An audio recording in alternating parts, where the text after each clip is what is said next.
for us outside the venue for the funeral, I think. Rajini, describe for us the mood and the atmosphere there today. It's a very sombre atmosphere, as you can imagine.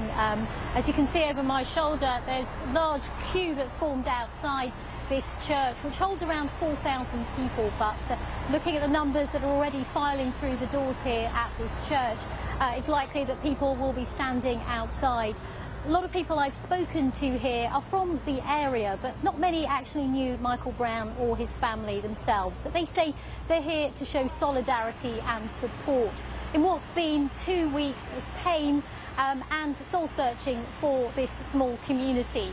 Now, the key question a lot of people, of course, will be wanting to know is there the sense that there might be violence? Well, from everyone I've spoken to here, this is all about remembering and mourning and paying their respects. But one thing that was interesting, Rajesh, was this. I talked to one woman and asked her what she thinks might happen if Officer Darren Wilson, the white police officer who shot Michael Brown dead, didn't face charges. And she said, and these are her words, there'll be an uprising.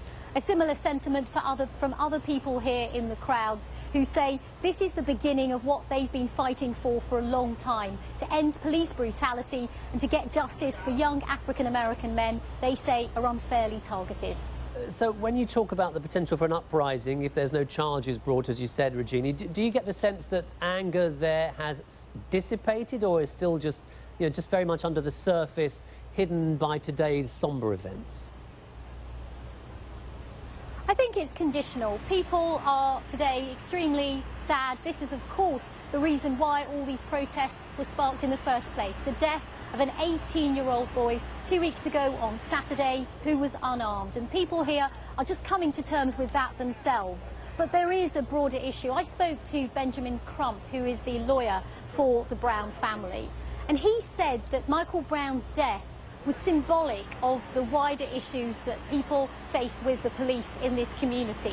So that is the broader issue that people here have. And today isn't about violence, but it is about justice. Everyone that I spoke to in that queue, more than a dozen people, they all use the word justice. And so if people feel that justice is not served and that charges are not laid against Darren Wilson, then yes, people say, even though they don't want violence to be on the table, they expect it could follow. OK. Rajini in Ferguson, Missouri, for the moment.